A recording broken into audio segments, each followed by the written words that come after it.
જય શ્રી કૃષ્ણ ફ્રેન્ડ્સ, આજે આપણે રાજસ્થાનની સ્પેશિયલ ફેમસ દાલ બાટી બનાવવાના છીએ અને એ પણ આપણે બાટી કુકર વિના બાટી બનાવવાના છીએ। અને આ એક ખૂબ જ હેલ્ધી રેસીપી છે, કેમ કે આમાં બધી જ દાળ આવી જાય છે, તો પ્રોટીનથી ભરપૂર છે। તો દાળ બનાવવા માટે આપણે કુકરમાં એક વાટકી મગની દાળ લેશું। એ જ વાટકીના માપ સાથે એક વાટકી ચણાની દાળ લેવાની છે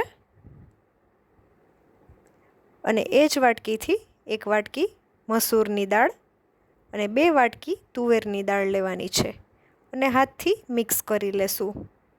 પછી આપણે એમાં પાણી ઉમેરી અને સારી રીતે ધોઈ લેશું 2-3 વખત। સફેદ પાણી નીકળે ત્યાં સુધી ધોઈ લેવાની છે દાળને। દાળને આપણે ધોઈ લીધી છે। હવે આપણે દાળ ડૂબે એનાથી થોડું વધારે પાણી ઉમેરી દેશું અને એમાં આપણે તીખા લીલા મરચાં ઉમેરી દેવાના છે। જે લીલી મરચી આવે છે એ ઉમેરવાની છે અને સ્વાદ અનુસાર મીઠું ઉમેરી દેશું અને ઢાંકણ બંધ કરી ગેસ ઉપર આપણે મીડિયમ ફ્લેમ ઉપર 10થી 12 મિનિટ માટે થવા દેશું। દાળ બફાય છે ત્યાં સુધીમાં આપણે લોટ બાંધી લઈએ। તો મેં અહીંયા ભાખરીનો ઘઉંનો જે જાડો લોટ આવે છે એ લીધો છે। એમાં મીઠું, હળદર, લાલ મરચું પાવડર અને હાથથી આ રીતના મસળીને જીરું ઉમેરી દેશું। આ લોટ આપણે એકદમ કઠણ બાંધવાનો હોય છે, એટલે એ વાતનું ખાસ ધ્યાન રાખવાનું છે। હવે આપણે બધા મસાલાને લોટ સાથે હાથથી સારી રીતે મિક્સ કરી લેશું। આ બાટી આપણે બાટી કુકર વિના જ બનાવવાના છીએ, એટલે તમારે અહીંયા કુકરની જરૂર પણ નહીં પડે। હવે આપણે એમાં મોણ માટે તેલ ઉમેરી દેશું અને ફરીથી આપણે હાથથી બધું સારી રીતે મિક્સ કરી લેશું। તો તમે જોઈ શકો છો આ રીતનું મુઠ્ઠી પડતું મોણ હોવું ખૂબ જરૂરી છે, તો બાટી ખૂબ જ સરસ બનશે। આ રીતનું તમારે મોણ ઉમેરવાનું છે। હવે આપણે એમાં થોડું થોડું પાણી ઉમેરતા જઈ અને લોટ બાંધી લેશું। આપણે અહીંયા કઠણ લોટ બાંધવાનો છે, એ વાતનું ખાસ ધ્યાન રાખજો। આ રીતે આપણે થોડું થોડું પાણી ઉમેરતા જઈ અને લોટ બાંધી લેવાનો છે। જો તમે ચેનલ પર નવા હો તો પ્લીઝ ચેનલને સબસ્ક્રાઈબ કરજો અને બાજુની બેલ આઇકન પર ક્લિક કરવાનું ભૂલશો નહીં, જેથી નવા વિડીયોની નોટિફિકેશન મળતી રહે। અને જો તમને ફ્રેન્ડ્સ વિડીયો થોડો ઘણો પણ ગમ્યો હોય તો પ્લીઝ ફ્રેન્ડ્સ સાથે વધુમાં વધુ શેર કરજો, લાઈક કરજો અને તમને વિડીયો કેવો લાગ્યો કમેન્ટ કરવાનું ના ભૂલતા। તો આ રીતે આપણે લોટ બાંધી લઈએ। ત્યાં સુધીમાં આપણે એક મોટા તપેલામાં પાણી રાખી અને ઉકળવા ચાલુ કરી દેવાનું છે ગેસ ઉપર અને એક બાજુ આપણે દાળ બફાઈ છે। હવે આપણો લોટ બંધાઈ ગયો છે, તો હવે આપણે આ રીતના હાથથી બોલ બનાવી અને બાટીનો શેપ આપી દેવાનો છે। બાટી જનરલી ગોળ શેપમાં જ હોય છે, તમે બીજા કોઈ પણ શેપ પણ આપી શકો છો। તો આ રીતે આપણે બાટીને વાળી લેવાની છે। જો લોટ કઠણ જેટલો હશે એટલી બાટી સરસ આપણી બનશે। આ રીતે આપણે બધી જ બાટીને વાળી લેશું। હવે આપણે બધી જ બાટીને પાણીમાં ઉમેરી દેવાની છે। તો તમે જોઈ શકો છો પાણી સરસ ઉકળી ગયું છે।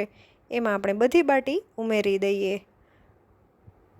અને લગભગ આપણે 10 મિનિટમાં બાટી સરસ બફાઈ જાય છે। જેમ બફાઈ જશે એમ આપણે બાટી પાણીની ઉપર આવી જશે, એટલે આપણને ખ્યાલ આવી જશે કે બાટી સરસ બફાઈ ગઈ છે। તમે ચપ્પુ ખૂંચાડીને પણ ચેક કરી શકો છો। તો હવે આપણે બાટીને પાણીમાંથી કાઢી લેશું અને કોટનના કપડામાં રાખી દેશું। બાટી સરસ બફાઈ ગઈ છે અને સાવ કોરી થાય ત્યાં સુધી આપણે એને કોટનના કપડામાં રહેવા દેવાની છે। ત્યાર પછી આપણે એને ફ્રાય કરવાની છે અને 2 પીસમાં કટ કરી લેશું। તો હવે આપણે તેલ સરસ ગરમ થઈ ગયું છે, તો આપણે બધી જ બાટીને એમાં ફ્રાય કરી લઈએ। મેં અહીંયા બધી બાટીને ચપ્પુથી 2 ભાગ કરી દીધા હતા। એટલે જલ્દી તળાઈ જાય અને અંદરથી કાચી પણ ના રહે. તમે ઈચ્છો તો આખી બાટીને પણ તળી શકો છો, પણ સાવ ધીમા ગેસે તળશો તો બાટી અંદરથી પણ સરસ તળાઈ જશે અને બિલકુલ પણ કાચી નહીં રહે. તો આપણે વચ્ચે વચ્ચે આ રીતના ઝારાથી ચલાવતા રહેશું અને બાટીનો સરસ ગોલ્ડન કલર આવે ત્યાં સુધી થવા દેવાની છે અને ગેસની ફ્લેમ આપણે મીડિયમ જ રહેવા દેશું. તો તમે જોઈ શકો છો બાટીનો સરસ ગોલ્ડન કલર આવી ગયો છે. તો આપણે તેલમાંથી બહાર કાઢી લઈએ. હવે આપણે દાળ માટેનો વઘાર માટે મેં અહીંયા લસણ, ટમેટાં અને ડુંગળીને સાવ ઝીણા સમારીને લીધા છે અને એક ડીશમાં મેં લીમડો, તમાલપત્ર, તજ અને મરચાં લીધા છે અને તમે જોઈ શકો છો દાળ પણ સરસ આપણી બફાઈ ગઈ છે.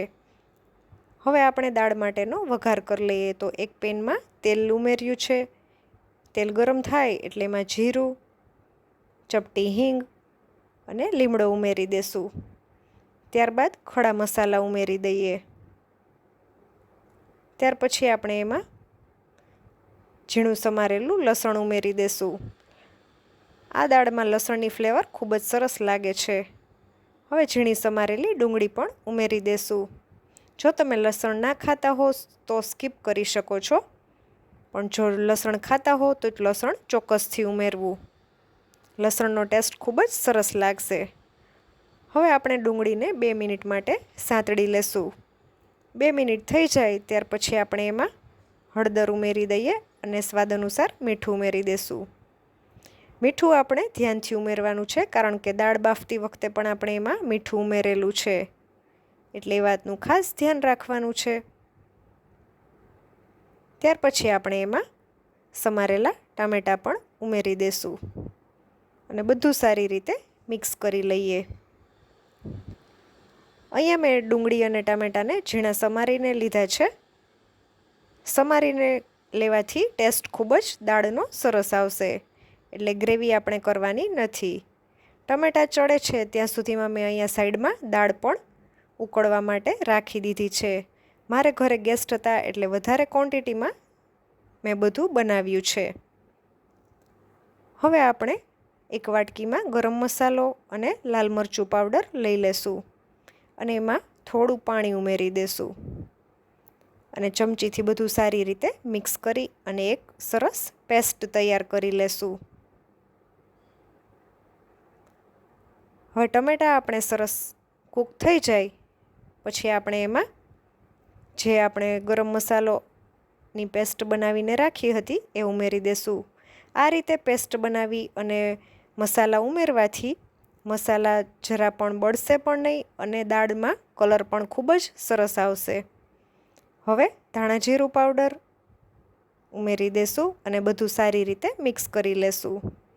તો બાજુમાં આપણે દાળ ઉકળવા માટે રાખી હતી એ પણ સરસ ઉકળી ગઈ છે. તો હવે આપણે એમાં વઘારને ઉમેરી દેશું. જો તમારે થોડી ક્વોન્ટિટીમાં હોય તો તમે જેમાં વઘાર કર્યો હોય એમાં જ તમે દાળ ઉમેરી શકો છો અને થોડું પાણી ઉમેરી દેશું અને બધું સારી રીતે મિક્સ કરી લઈએ. આ દાળમાં તમારે બધી જ દાળ આવી જાય છે એટલે પ્રોટીનથી ખૂબ જ ભરપૂર છે, એટલે બાળકો માટે આ એક ખૂબ જ હેલ્ધી રેસીપી છે અને ગરમીમાં તમે ઉનાળામાં આ રીતના અઠવાડિયે 1-2 વખત બનાવીને બાળકોને ખવડાવી શકો છો. હવે આપણે એમાં લીંબુનો રસ ઉમેરી દેશું. લીંબુનો રસ આપણે છેલ્લે જ ઉમેરવાનો છે. દાળ ઉકળી જાય પછી છેલ્લે આપણે લીંબુનો રસ ઉમેરશું, જેથી કરીને દાળ કડવી ના રહે. તમે ઈચ્છો તો આમાં થોડી ખાંડ ઉમેરી શકો છો. હું અહીંયા નથી ઉમેરતી. તો તૈયાર છે આપણી દાળ બાટી. એને આપણે સલાડ અને પાપડ મરચાં સાથે સર્વ કર્યું છે. ફરી મળીશું નવા વિડીયો સાથે. ત્યાં સુધી આવજો. Thanks for watching.